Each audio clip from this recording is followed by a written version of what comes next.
Well, a very good evening to you and many thanks for making time to be with us. You're just in time for trending news here on Lookuptv on this 10th day of January 2024. Now remember, you can watch this bulletin live on our Facebook and YouTube pages at Lookuptv. Now, President William Ruto has continued to come under fire from various quarters. Of course, top among them, Omwanza Ombati, who is vying to be the male representative from LSK in the Judicial Service Commission, who was called on President William Ruto to, of course, adhere to the provisions of Section 31 of the Judicial Service Act. Of course, this comes weeks or rather days after President William Ruto continued with his sustained onslaught, beg your pardon, on the judiciary, where he says that a section of judges in the judiciary are bribed. All are used to, of course, corruption, something that he said he will not allow the judiciary to continue holding the executive hostage, of course, derail his development agenda. This is a story that we are following up for you, and we'll be bringing you subsequent details in regard to the sentiments made by one Omwanza Ombati, of course, castigating President Dr. William Ruto in regards to his sentiments regarding the independence of the judiciary.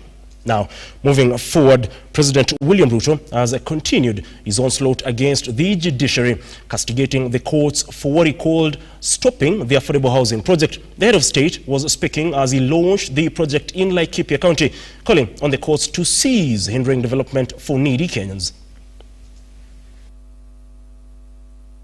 Atu wanataka kusimamisha hii kazi. Mimi nataka niwaulize, jameni, hawa vijana tayari nikiongea na nyinyi kwa ile site tuko nayo Kenya, tuko na site inaendelea kama hii karibu 40 Kenya saa hizi. Zingine 100 ndio hii tunatangaza. Saa hizi tuko na watu 1120 wanafanya kazi kwa site kama hii, kwa makampuni ya chuma, kwa makampuni ya simiti, kule kwa quarry, transporters na hawa watu wengine katikati. Ati kuna watu wameenda kotini ati tusimamishe hii kazi. Hawa watu 1120 mimi nitawapeleka wapi? Nitawapeleka kwa nyumba ya nani? Sijui kama tunaelewana. Tuko pamoja? Na mnajua wale watu wameenda kotini ni watu wako na pesa. Kwanza mtu wako na kazi. Bibi yake yako na kazi. Watoto wake wako na kazi.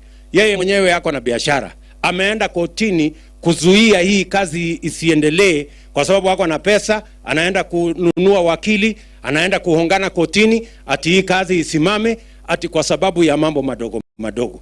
Mimi nataka niwaambie hawa watu, na niliwaambia jana, nyinyi ambao mnataka kuzuia hawa vijana ya watu wengine wapate ajira hapa, ambao mnataka kuzuia mambo ya housing, nyinyi hamujawahi kulala njaa hata siku moja, hamujui. Nyinyi hamujawahi kutembea barabarani mkapiga lami mpaka kiatu ikakatika ukitafuta kazi, hamujui. Ni kweli ama si kweli? Nyinyi hamujui umaskini ni kitu gani. Mnaendesha gari kubwa, mnaenda kununua wakili, mnaenda kuhongana kotini kusimamisha hii mradi. Na ndio mimi nawaambia watu wa Laikipia, na mimi nataka niwaambie watu wa Kenya, hii Kenya imechelewa na maendeleo. Hatuwezi kungojea. Now, authorities have launched investigations into the shooting and attacks that happened in South Mugirango. Now, the County Security Committee has condemned the alleged storming, shooting out and injuries suffered after South Mugirango Member of Parliament Sylvanus Osoro disrupted Governor Simba Arati's meeting. People clad in civilian attire had jumped out of Osoro's convoy wielding AK-47 rifles, hurled tear gas canisters into the crowd and started shooting indiscriminately at Nyakembene in Boikanga ward. Tunampa serikali ambaye Bwana Kindiki ambaye ni waziri wa usalama wa ndani, tumempa masaa 72 asiposhika Osoro na aeleze ni kwa nini walikuwa wanatoa majonzi pale, wanarusha risasi ovyo ovyo, na kule kulikuwa na watoto ambao walikuwa wamekimbia pale waweze kupata mfadhili wa fedha ili waweze kuenda shule. Osoro akifikiria yeye ndio ni mwanaume, pia sisi ni wanaume, hatutaki kuchukua sheria mkononi mwetu kwa sababu tunajua kuna serikali, na tumempa serikali masaa 72 wasipofanya chochote kuliko na kulingana na ile kisigasi zimbazi zilitokea jana, basi sisi tutakaa chini kama county, tunaletu la kusema. Kuna mahakama, tunajua mahali sheria ilienda mrama, kama wameamua wananchi wauliwe ovyo ovyo kwa sababu ya Silvanus Osoro, basi tutakuja kuwa wananchi tuwaelezee serikali imeshindwa kuwalinda, sisi wenyewe tujilinde na hatumuogopi yeyote. Hapa imefika hivi karibu round safari 3 Osoro analeta hapa kashfa Kisii. Kisii ni mahali tunapenda amani. Alafu amewapa vijana wako kwenye mtandao, kazi yao ni kurusha maneno. Yale maneno na matusi ambayo wanarusha, sisi tunayaona na tunawajua. Sisi tulipigiwa kura ili kuongoza watu wetu. Ile basari ambayo governor alikuwa anaongoza kupeana ni yenye inaenda kusaidia wananchi maskini. Now on to matters education, and day secondary schools from Embu and Kirinyaga counties are celebrating after producing top performers who went against all odds to attain good grades in the KCSE exams. This is despite the day schools facing a myriad of challenges ranging from inadequate funds, poor infrastructure, understaffing and poor learning environment. Many of the schools have registered good results with a huge number of students set to join universities.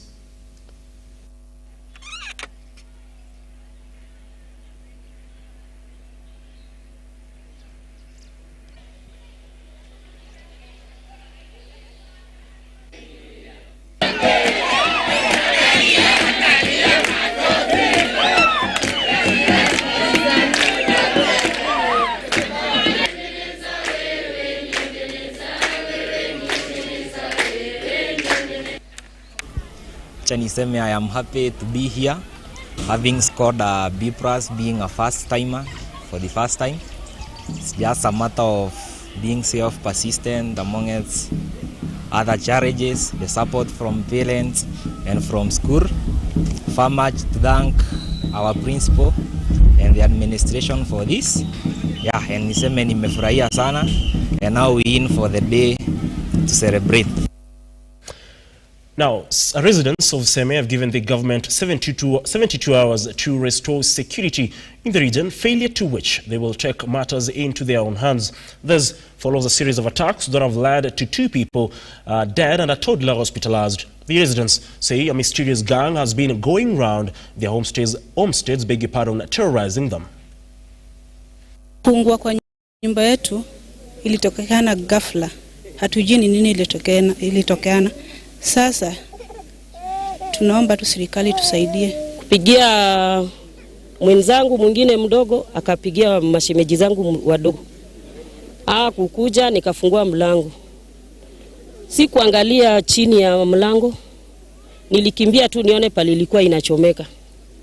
Kutoka huko kurudi wanaenda kitu kama saa 9. Nikaona barua kwa mlangoni. Kuangalia barua vizuri nikaita hawa. Nikamwambia hebu rudini muone hii barua. Kusoma barua nikaona barua imeandikwa Esther Milome. Tumetumwa tukuchome kwa nyumba, tuchome boti yako ama tuchome huyu bwanako mwenye mko nayo. Ma certificates ya watoto, birth certificate, ma uniforms ya watoto iliungua yote. Ile kitu ilifanyika hapa kwetu imefanyika mara 2. Haijamaliza hata mwezi 3. Na hii ingine imefanyika. Sasa tuko na hofu, hatujui leo itakuwa ni nani. Sasa insecurity is very poor. Moving forward, 14 needy students in a game sub-county are set to benefit from a donation of 100,000 shillings by Shofco to support their education. Speaking during the disbursement of the funds to their offices in Wagai Trading Center, the chairman of Shofco's Education Steering Committee, Charles Otieno, stated that they came together as parents under Shofco and raised to support the needy children. Majina naitwa Hagai Opio Abang. Mimi ni mjakazi wa game. Mimi ni mwenye kikundi wa Shofco. Sisi kama wanachama wa Shofco tulikaa pamoja kama wazazi, tukachanga pesa kidogo ili tufanye mradi wa watoto wetu waende shule. Kwa saizi tulisanya shilingi 104, tumepeleka watoto 14 shuleni. Kila mtoto amefaulu kupata kitita cha shilingi 8,000. Wale watoto ambao wako na karo kubwa sana shuleni ambao walibaki nayo. Wale ambao wakiingia shuleni watafukuzwa ili waende walete karo. Sasa ndio tulichagua ya kwanza, na tunazidi kuwalipia wengine pia karo. Tumeshalipia a total of watoto 34 na bado tunazidi kuwalipia wengine. This is not the first time. It is now 6 months down the line as we are doing this. Kwa majina mimi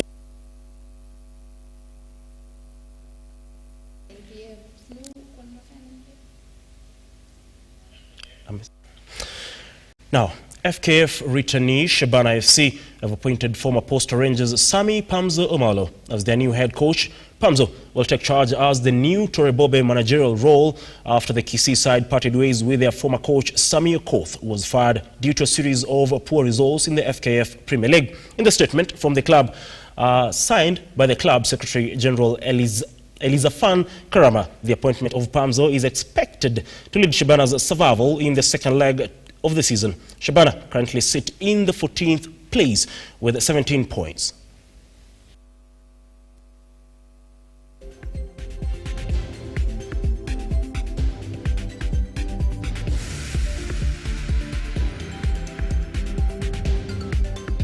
Well, those are the stories that we had for you at this particular moment in time. But like I said, we'll be coming to you with more detailed stories at 7 p.m. Lookuptv, and of course, at exactly 9 p.m. on The Insight. Top among them is the sustained attacks on the judiciary by President Dr. William Samoei Ruto, and of course, various quarters have come in to defend the independence of the judiciary. But until then, you can visit our website www.lookuptv.co.ke just to get an overview of the stories making headlines not only here in the country but as well across the borders. Until then, do have yourself a wonderful evening, and like always, God bless.